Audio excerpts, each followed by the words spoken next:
Welcome everybody to yorkzuki.com. I have a true privilege and honor today to be here with Andrew Maren, who in honesty, I've been stalking him for a number of years. I'm probably one of his biggest fans, and not just because he has a heart of gold, but the work he does is truly phenomenal.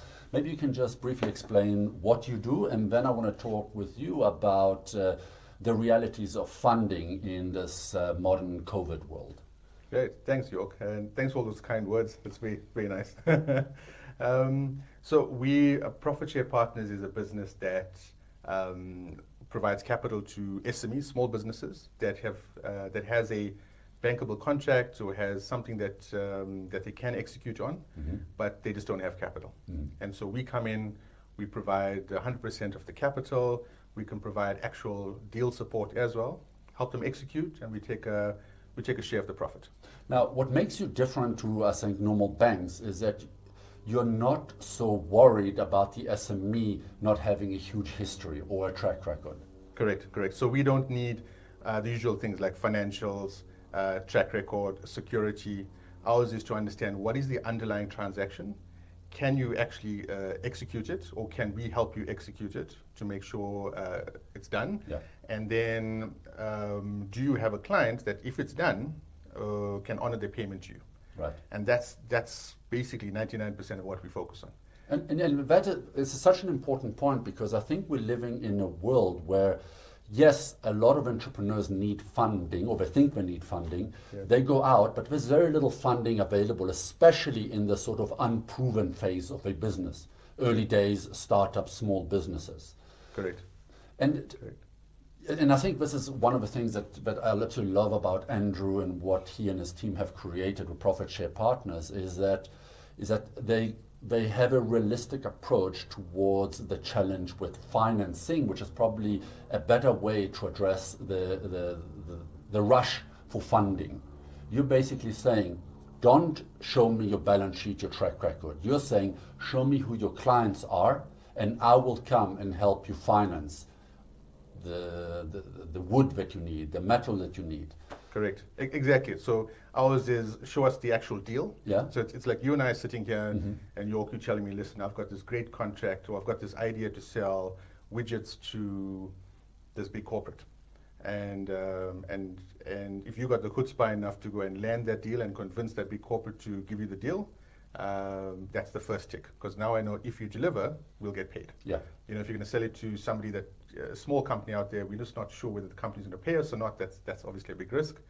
The other risk is, I mean, if you can prove to us that you're going to get paid, or it's with a big company, the other risk is, can you actually do it? Yes. And so that's what we look at now. Technology almost micromanages that entire process to make sure that you can actually deliver. And so it could be that it's the very first time you're doing it, and say it's you're importing something. We can give you all the support around importing it, making sure you're getting from the right supplier, making sure that you cover your foreign exchange, pay your duties when it comes here locally, and you can do all of this without $1 grand. Yeah. And so it's us to help you execute on your dream or your transaction. And the idea is we help you do this a couple of times, and then you start building up a business. And our philosophy is to grow you to lose you. So we help you start. Once you get to a certain stage, you've now got financials, you've got cash in the bank, we've helped you build a track record. You kind of wean yourself off us. You don't need us anymore. And so why share a share of profit when you can pay either yourself funding by that stage, or you're paying an interest rate, which is cheaper than sharing profits. And you actually touch on such an important point, which is that a lot of entrepreneurs, including myself back in the days when I had hair, were that we think we know everything.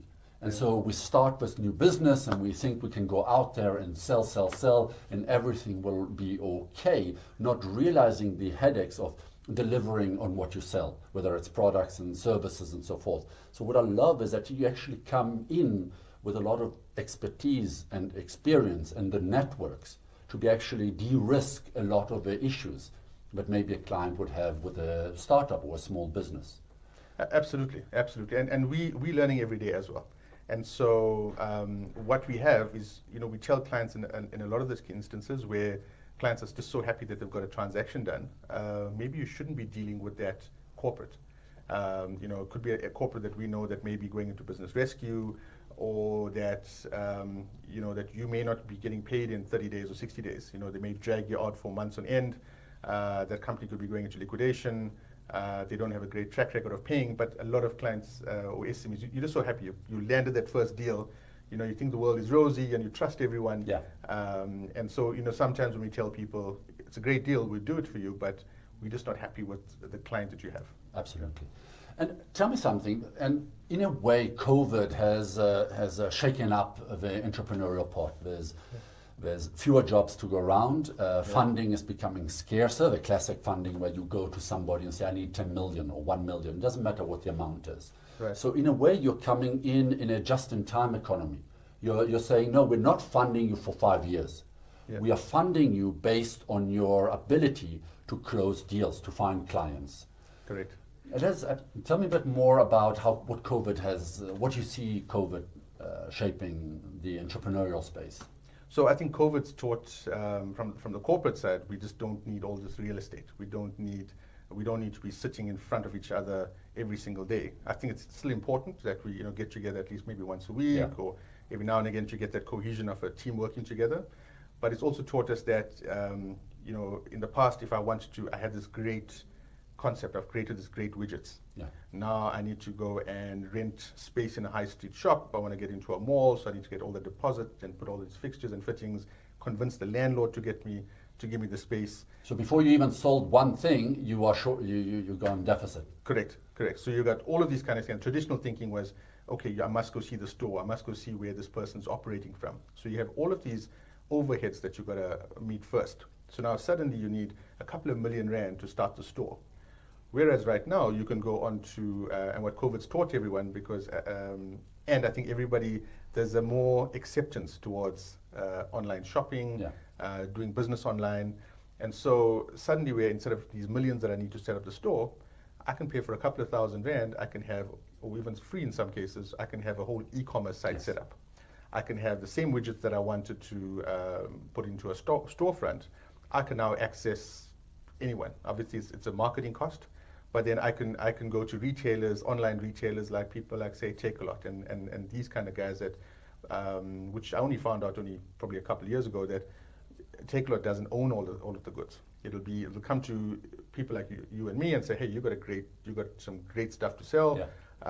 We'll put it in our platform. So now they've taken care of your marketing. You've got this massive distribution network, and yours is this now. Okay, I need to have access to the stock, and I need to sell it or create this brand around it. So it's just around marketing, and so you don't need the physical presence. You don't need tons of people around you, because you can get everything you want. You can collaborate with other SMEs or other service providers to do it. You don't even need accountants. You don't even need a lawyer. You don't even need a receptionist. So you can be a one-person show. Absolutely. And you can run this. Organization. And that is so incredibly important, because in a way, this has been a blessing. I don't mean it in a obviously there's an enormous suffering, and those who have jobs and can't pay and buy food and rent. I mean, the pain has been enormous for many. Yeah. But in a way, this has shaken up and said, no, stop hoping to land that funder. Yes. It's time to think out of the box. It's time to almost niche into something. Tell me about the impact that such a model has on the township economy. You were talking about, for example, township-based entrepreneurs. Yeah. So now you're not limited from where you're from. You're not limited about how much capital you have. You may need some to start, but you don't need hundreds of thousands anymore. So you can be a township entrepreneur. You've got this great idea around, I must use the right word, sneakers. Sneakers. My wife and kids corrected me when I still used to say techies, like, were you from the 1970s kind of thing? So I am from the 1970s, full disclosure. Same, yeah. So sneakers, so you've got this great idea about these sneakers. You've got a great supplier, whether it's local or offshore. And so now, if you can prove that there's a market out there, whether you're marketing it with things like social media, you can be anywhere. And advertising on people on social media is relatively cheap. And you can target your audience. You can target a male or female in a certain age group who lives in a certain place, and they're kind of your market, as opposed to putting an ad in a, say, in a newspaper, and you're kind of hitting and hoping. So you can target your focus. You can be living in a township, and you can have this great storefront online. And you can have your warehouse in Cape Town, which is somebody else's warehouse, which you're not paying for. And you can have your delivery, you can deliver to your door. If I order today, which happens a lot, I order something now, tomorrow morning it's delivered. And it could be at somebody's house the next morning. Yeah. So your location and your circumstances aren't this thing to hold you back anymore. It's all about, do you have this great concept, do you have this great idea, do you have a great product? And we can help these kind of entrepreneurs. So if an entrepreneur came to us and say, Andrew, we've got this great sneaker line, we can sell it. The retail price in this market is, I don't know, 1,000 Rand. We can bring it into the country or we can manufacture it for like 500 Rand. And we know that it's a fast moving good, because we don't want to take the risk of holding stock for a couple of years. Correct.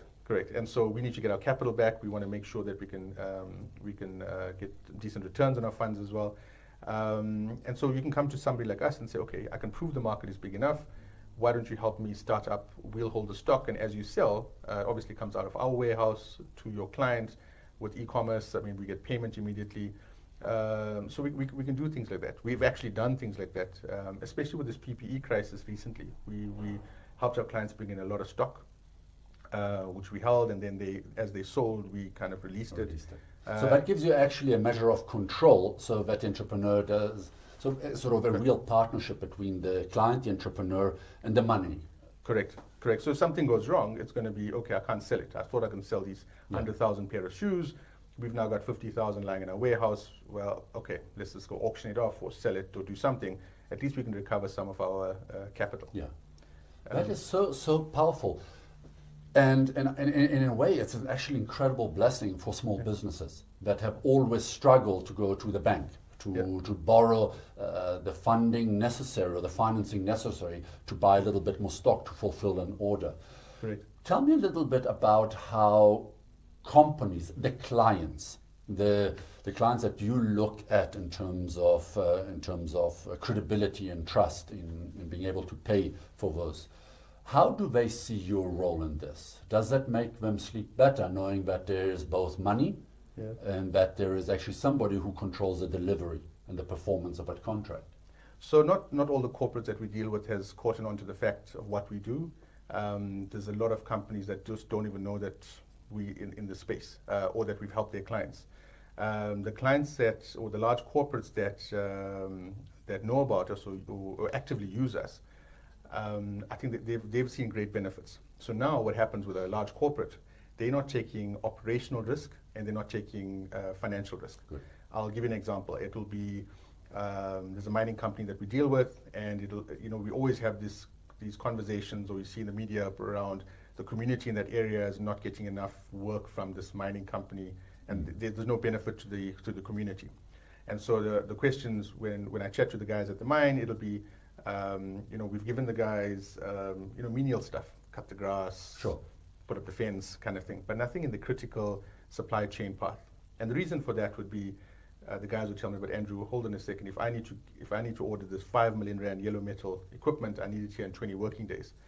I go out to somebody in the community, and if they don't deliver on time, I'm now going to face this multi-million Rand penalties and delays. Correct. I'm going to lose 20 million Rand a day in lost production. And so with us there, what we can do, we can almost guarantee the delivery. So either if they're working with us before they issue the purchase order, we'll tell them what's possible or not. Or if they're not working with us, within 24 hours, we can tell them, okay, Mr. Mine Owner, your goods will be here in 17 working days. Your client has been funded, or the client hasn't priced this correctly, or your SME hasn't priced this correctly, or there's no goods in stock. It'll only be in 6 weeks. So now they can make the decision there and then. Because if you leave it up to the SME, I mean, we're all hustling, right? So it's going to be today, tomorrow, don't worry, today, tomorrow, I'll sort it out.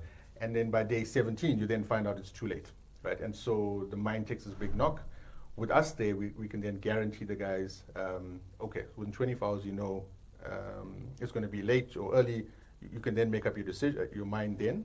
It also protects the SME. So instead of the SMEs getting, whether they know it or not, they get blacklisted in these supply chains because they haven't delivered.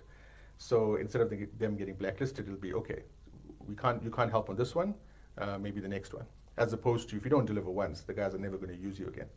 And so we can then almost guarantee supply, funding, and take away the operational risk for these large corporates. So now the question would be, if we're taking away your operational risk and your financial risk, Mr. Large Corporate, why won't you give an SME a chance to Plus supply? you get nice points. Absolutely. In the South African context, at least. Correct. Yeah, they get the points. They de-risk their supply chain. Sometimes having more suppliers. We've worked. One of our partners in this rocket room has worked with a large corporate and helped them move close to 2 billion rand worth of spend to SMEs, and helped them save about 200 million rand in that process. And you would think moving spend to smaller businesses would mean that you're spending more. So they've managed to get. There hasn't been any kind of discernible lack of quality or breakdown in the process, and they've saved money. They've done the right thing, they've saved money. They've also protected their supply chain, because now instead of having, it goes against what best practices for procurement is, which would say you amalgamate your spend it with one or two big players, and you get the best unit price costing. Scale, I think COVID has broken that model. Really? Because now you've got these suppliers from, and say those suppliers were in a country that was deeply affected. You can't bring in your stuff now. Your entire line falls flat. Imagine though if we had 2 or 3 different suppliers or more suppliers, probably closer to you in country as well.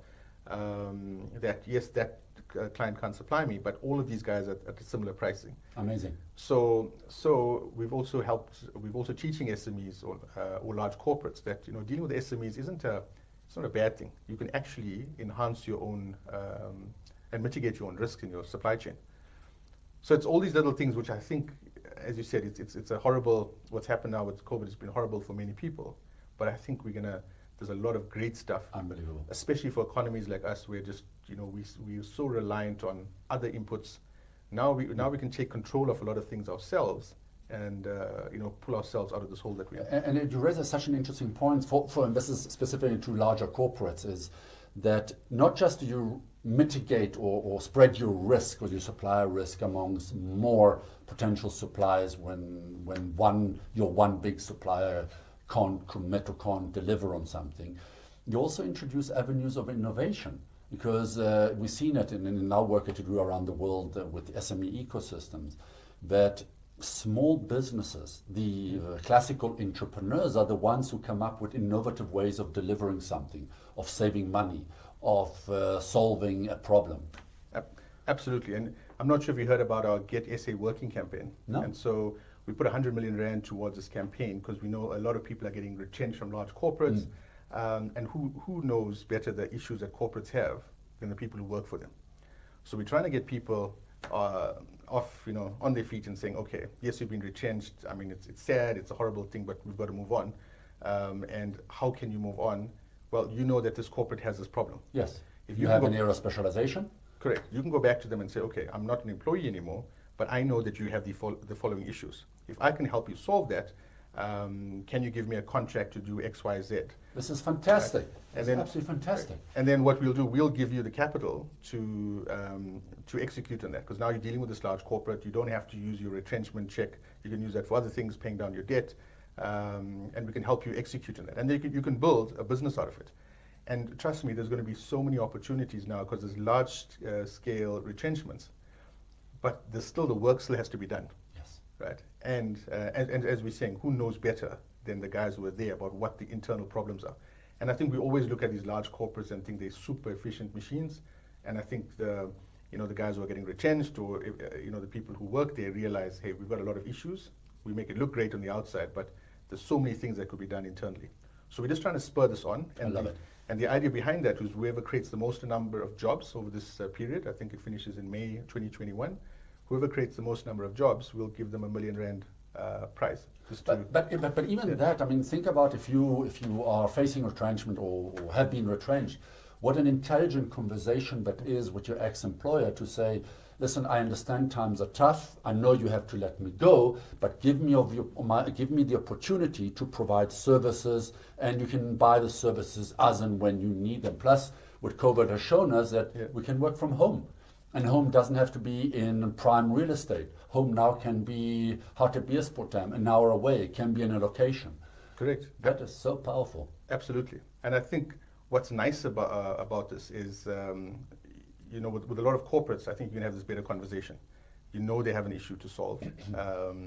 The guys who've worked with those companies for probably sometimes for many years, like 20 or 30 years, they've got this institutional knowledge. But unfortunately, they're probably quite high up on the pay chart, and Yeah. those are the guys you probably need to get rid of to right-size Yeah. your business, right? So you've got all this institutional knowledge that you can create a business out of it. And so we're just trying to encourage guys like that to say, don't just look at Finding another job. yeah, just finding another job, because if you get this right, you may just hire like an assistant, and you may hire one other person. So that one Absolutely. job that's got culled from the industry, you've now just added 3 jobs in the SME side. But that it goes two ways also for I think a lot of professionals, let's call them that, who can't or struggling to find a job or replace the job with a similar paying job. But if COVID has shown us one thing, is that we don't need the fixed cost base that we're used to. We don't need a salary of X because we now need to travel to Sandton in rush hour. Correct.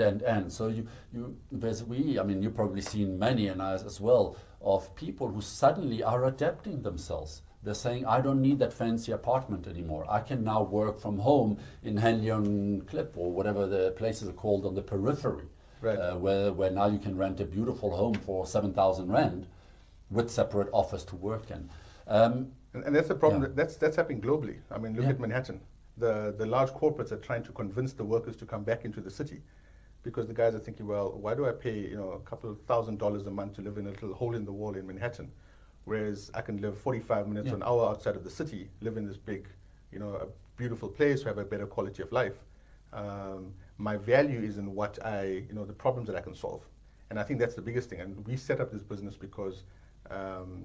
I was listening to somebody one day, and they told me, go solve a problem. If you go solve a problem, you can create a business out of it. And so that's what we all got to think about. What problem can we solve? And we can solve that problem. If I tell you, York, I want to sell you a pair of shoes, you may just think, yeah, maybe I want it or not. But York, I can actually help you where you'll never need shoes again, or you've got this, when you walk, you may have this, I don't know, Heel problem. Heel problem. I can solve that for you. I mean, who wouldn't want to listen to solutions, right? It's a much easier sell than. But that's a very important point. I've done a lot of workshop, I think over 500 in the last few years, Right. around access to market, how to find clients. And one of the challenges that I find professionals and startups and entrepreneurs is they don't know what they're solving. So they come up with these very fancy titles for their businesses, for themselves. They have these comprehensive looking websites where the client goes, okay, I still don't know exactly when I'm supposed to call you. Do you find with COVID that a trend towards niching and towards saying, hey, I'm not your jack of all trades. You call me when you have this specific problem? We've seen it. We've seen the guys who are probably the most successful, and grow the most rapidly are those kind of people who have their niche, because when I've got XYZ, plumbing, electrician. if you've got a plumbing problem, you're going to call somebody, and you're not going to go to somebody who says, I'm a specialist in, not a specialist. I fix cars and correct. I'll build your home and so forth. You're gonna say, well, who's the guy who actually does the plumbing in my house? Yes. And you're gonna call that person. And so we found in this kind of model, even now, we all have these kind of issues. Who do we call immediately? Because now I'm not walking through a mall, I'm not looking through a shop window trying to buy stuff. People are not consuming as much as they used to, but people still have problems they need to solve, right? I still got, our basic needs that needs to be solved, whether it's for our business, our personal lives. And so I think if your business can talk towards those kind of things, and specialize in it, I think that's the winner. I mean, just for people coming to us for finance as well, we deal with hundreds of applications at a time. The guys who can very succinctly tell us in like not even a minute, this is what I do, and immediately you click it, then those are the successful. And it's such an important point, because we obviously entrepreneurs, we want to feel a bit important. It's a bit of an ego trip sometimes. But yet we forget that nobody cares about us. They care about what it is that we solve. And if it's difficult for friends to understand what you sell or what you solve, how is a client ever going to figure it out? Correct. So, I mean, and it could be that, like when I met you the first time, I saw Chief Coffee Drinker. I was like, that's funny. And so that's why I read a bit more, and I heard you talk once, and I know exactly what you did. And hopefully in the same way, when somebody talks to me and says, well, if you've got a bankable transaction, and you need the capital, but you can't get it from a normal institution, that's where we come in. We're a partner, help you execute and do the deal. And so you should be able to get at your point as quickly and as easy as that, because think about it, people are meeting somebody else in business is meeting hundreds of people every day, or every month, or every year. What makes you stand out? Yes. And why would I remember what you offer versus the hundreds of other people? If you look at, and I'm sure the banks and other funders have like thousands of applications that they go through, so what makes you stand out? Right. So, and I read, to be honest, and when I see like business plans and so forth, I always ask somebody to give me a paragraph and exactly what you do. Because you can waffle on for like a couple of pages around, we aim to be the best and provide the integrated service provider for your whatever. Correct. What is it that you actually do? Yeah. And so if you can get that across quickly, it does two things. One, it makes me comfortable that you understand your own business, and I know exactly in my mind where to kind of place you. And that'll be whether you meet somebody at a coffee shop or at a conference or whatever it is. That guy's a planner. But I want to interrupt. It goes even further than that. Yeah. If your friends don't understand what you do, they will not introduce you to potential clients. They can't sell you. Yeah, absolutely. Absolutely. But there's another vlog. I'll share the details just now about this topic that we talked about. Tell me about the risk side. What I'm very interested is what you said earlier about you kind of de-risking the transaction for potential clients of that entrepreneurs, whatever they solve. And I think for those who have watched The Wolf of Wall Street, whatever you may think of the character's lack of ethics, he did come up with a wonderful thing called the straight line method of sales. And all it says is that your job as an entrepreneur is to get somebody from almost a no to a yes. But there's actually only five call it steps that you need to do. And two of them are exactly around de-risking in the buyer's perception about the risk of buying from you. Will you deliver the products?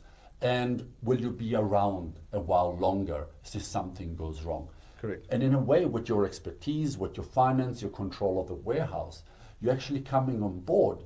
And guys and girls, if you are selling, this is so powerful. Your clients may not even voice it, but it's actually right at the top of their mind is, are you too risky for us? The guy or girl who is wanting to buy from you is saying, I like Andrew, I like York, but I'd love to give you a chance, but I'm a little bit scared. They may not tell you this in your face. This is what I love about what you're doing. No, absolutely. And I think what it does, it gives our clients a lot of confidence. So we have on one end of the scale where we have clients who are, say, manufacturing machines or just supplying machines to a large corporate.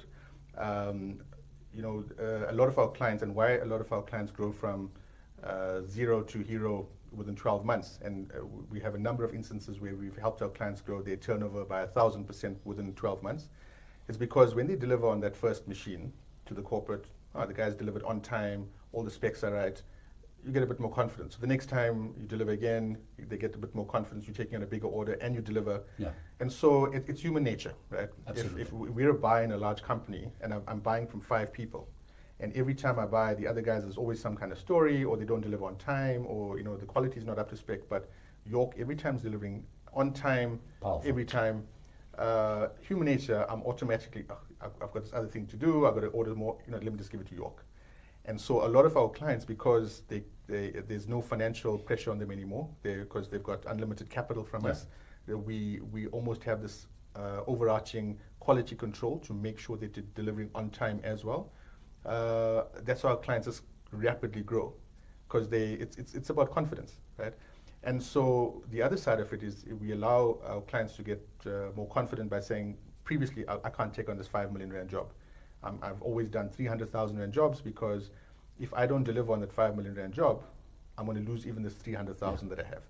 And I don't have the capital. Whereas now we can tell guys, you've been in that supply chain for 2 years or 3 years, but why aren't you growing? Yeah. I can't take on the big jobs. Whereas we can step behind you. I mean, whether you want your client to know or not, it doesn't matter. We don't have to be known. Yeah. We can give you that kind of capital to even go to your clients, your larger corporates, and say, listen, I don't need that 50% deposit anymore, because suddenly that gives them a bit more comfort. Okay, that means I'm not taking any financial risk here. Or I won't give you 30 days, I'll give you 60 days. Amazing. Obviously, you're going to price it in somehow, but those are the kind of subtle things that will say, well, I'm so confident that I can deliver this. I'm willing to deliver it to you without taking any payment from you, as long as obviously we get to some commercial terms. And so it's those kind of little tricks that even the smaller businesses can now. Previously, you couldn't do that. I'll take 60 days. This is so powerful, especially when you're competing with other entrepreneurs who don't know this, and then they're trying to push a 50% deposit. It could be a nice competitive edge. I just want to touch base, as a last point, I want to touch base on something you just raised now, relating to the baby steps. Now, in my work with entrepreneurs, I always advise to take small transactions at a time. Don't go for a huge 10 million, doesn't matter what the number is, but a transaction which is way above what you normally deal with, not because you're not brilliant enough to potentially handle it, but it's because human nature, we learn about our business, how to deliver service and product. It's very easy to deliver food to a local hotel, but if you suddenly get an order to deliver food to 500 hotels nationwide, the logistics, the infrastructure, the handling, the control mechanism are completely outside your sphere of experience. So I absolutely love this approach, and I wish you luck in getting huge deals. But I love this. Go for baby contracts. Build your reputation. And it's not just in terms of moderating. You'll also be able to cope better. Correct. And you learn there's so many nuances in a deal. Yeah. I think anybody in business will testify to this. It's not, you can draw a spreadsheet, and everybody's spreadsheet does this, and you're going to grow, correct, and you're going to buy this and deliver it here. There's so many things that can go wrong along the way. And our technology even helps us point a lot of those things out. For example, you've bought the goods. What happens on your way? You're in an accident. Yeah. Your vehicle's hijacked. A lot of our clients haven't even used things like goods in transit insurance. So we've got to teach the clients about those kind of things. What in case it is a day late and you haven't done something, and then say it is a FMCG good or it's a perishable good like apples. Yes, you're only delivering 100,000 apples or 5,000 apples, but you'll find the little things that, hey, if this is not, if I miss this delivery date and it's stored outside for a couple of hours, then the shelf life goes down. And so you find these things out from, as you said, the smaller transactions that you'll use in the bigger transactions as well. And it's easier to fix a smaller transaction. And if you can show that you've done a few deals, I mean, that's our biggest thing that we have as well. If you can show us that you've done a few deals, then we know, okay, you've got some kind of track record in our minds. If something goes wrong, you're not going to be just all on us to help sort it. You can kind of figure out the little issues around it. We actually price better, so we won't take X amount of profit. We'll take a lower price of profit. Plus, guys, girls, a small deal allows you to convince other customers. These are stories that you can use to persuade, hey, this customer would deliver 5,000 apples, that customer would deliver 10,000. Great. And people don't care about what size you've delivered on, as long as you've delivered.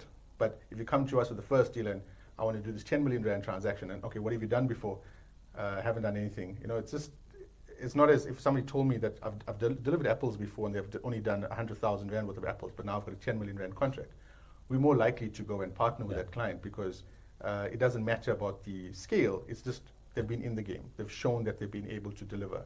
Yes, it's not the huge numbers. Plus, honestly, the timeline to close a deal will be much shorter. Imagine you're going to a client and you're saying, take a chance on me of your 100,000 apples that you need. Put an order for 5,000 with me. Let me show you that I can deliver that. Correct, and it just builds that same relationship and confidence that it builds with your clients. Guys, girls, remember, as much as we want to get married and have that big fancy wedding, Go on a lot of dates with your clients. Get to know them. Let them get to know you. Build this incredible relationship. You know, in business, I often find that we talk, it's not personal, it's business. Nonsense. If anything, COVID has shown us is that relationship matters, that there are human beings on the side of the purchaser that actually make sometimes irrational decisions. They favor you over somebody else, not for some shady reason, just because you communicate clearly, you deliver on your promises, you are clear in what you say and do. That's absolutely lovely. Absolutely, and I think one of the big issues, and we always tell our clients this as well, this is business. Things will always go wrong in business. It's not this clean slate and it'll go according to a spreadsheet. Things will always go wrong, but it's the people who go up to that corporate or go to your partners or your clients and say, listen, this is what's happening. We're going to be a bit delayed. We've got this wrong. This is what's happened. And you keep your clients informed. Those are the clients that, you know, you also build their confidence. Yes, it's not it's not a great situation because something is going wrong. But you're keeping them in touch, or you're keeping them in the loop. The guys that we get frustrated with are the guys when something goes wrong. You know, we're willing to work with people where you come and tell us and be honest about it. The guys who kind of shut off their phones and you can't get a hold of them, I mean, that's when you get your backup and you're like, I'm never dealing with that person again, and we go legal kind of thing. Absolutely. Whereas in the same situation, we're willing to, okay, don't worry, we understand things go wrong. We partner with you and we'll see you through this. And there's no way things will not go wrong. Look at his gray hair, look at my lack of hair. We've been around the block. The shit will hit the fan at some point or other. It's virtually impossible. But I love it. Any last advice you would give? First, I actually want to ask you, who can come to you? Who are the right people that you're looking for? So any small business that has a transaction with a large corporate. What does large corporate mean? So it was usually the large listed companies, but now we've extended that to about 3,000 companies. So if you're dealing with one of these 3,000 companies, or a client that is most likely to pay because they're either listed, they're a multinational, they're a big corporate in South Africa. Their paper can be underwritten by like a credit guarantee kind of company. So it's actually quite a bit of companies, and we're increasing that kind of model every day. So I mean, as I said, last year was 400 companies. This year it's 3,000. We probably want to get up to about 10,000 by next year, and then some government departments. So if you're dealing with one of those kind of companies, you've got a transaction that's credible in terms of your ability to deliver. So if you can prove to us that you can deliver, or if you can't prove to us that you can deliver, but with our assistance we can make sure that you deliver and then pass on that kind of training to you. Those are the kind of deals we look at as well. So the main things is who you're dealing with, because we want to make sure that if we get everything right, that you get paid. Prove to us that you can deliver on that. So it mustn't be too high performance risk. So we wouldn't touch things like construction, where there's just too many variables in it, and a third party is going to say that wall straight. So we look at things that are not too high in performance, like construction. And then third, we want to make sure that you've got a decent margin, because we're not a bank and who provides loans. We invest in your transaction on a short-term basis to take a share of the margin. And so if the margins are decent, we'll also get involved. Right. And people always ask them what it's going to cost, and so it's all dependent on how long the transaction is. So it could be, if it's 30 days, or that same transaction takes you 6 months, our share of profit is very different. And then how much we've got to do, how much of risk you exposing us to, how experienced are you. And so the idea is you start at the almost like the highest level. You've just your first deal, and as you graduate, your cost of capital goes lower and lower until a point that you come to a stage where it's at a price where you can actually now just swap over to a bank. Yeah. And so that's what we try to do, is take you through this kind of through this journey to make you where you're unbankable or underbanked, and take you to part where you are bankable. Fantastic. And we lose you to the traditional guys there. So our typical transaction size is 250,000 to 5 million. That's per transaction. Per transaction, okay. Correct. Everything's online. So if you go onto our website at profitsharepartners.com, we aim to pay out within 7 days. In South Africa? In South Africa. So within 7 days if you're a new client, and existing clients is usually around 48 hours to get payout. So just to clarify something, I am an entrepreneur. Yep. I've got big ambitions. I have a lot of meetings with a corporate. They haven't signed a contract yet. Can I already start engaging with you, or you're only waiting when you have the offer to purchase? No, you can absolutely engage with us upfront. So because you'll also want some kind of comfort to know that if I get this, will you actually back me? And the company, your client, wants a comfort as well. Correct. So we've done that quite a bit. Okay. So you can actually, when you're on our website, you can actually ask for a letter of support. And so people who use that who are going to a tender, or they want to price something to a corporate and say, well, I want to understand how your pricing works, so I know if I'm pricing at the right level. And the corporate wants to know, well, okay, I'm going to give you this contract. Do you have the funding? Right. So we can give you all of that kind of comfort up front. And the idea is it's a very quick process. Got it. Amazing. You were talking about local companies. So Yeah. I mean, we help our companies export. So if you're an SME, you want to export to another country, as long as we get the right types of paper, like letters of credit or a bank guarantee, we can help you export. Or if you're importing as well, we can do all of that. We offer you an end-to-end solution. So you have to put up R0 for, like, say, 120 days while the goods are manufactured, transported, shipped here. We pay for your goods in transit insurance. We pay for your SARS duties. It lands into the country. It's then delivered to your client. And then you've got to pay it another 30 days later. And it's not just the money, guys and girls. It's the expertise that goes. If you dealt with anything with import or export, you know that there's a hell of a lot of variables involved in that, and the process, which forms to fill, who to apply, letters of credit. Correct. It is almost overwhelming for most entrepreneurs to cope with. So I kind of think this is amazing. You're kind of offering almost free of charge value-added services for a piece of a transaction. Correct. Amazing. Andrew, thank you so much for your time today. Thanks for watching, everybody. I hope it was useful. Thank you, York. Thanks for the time. I appreciate it. Thank you.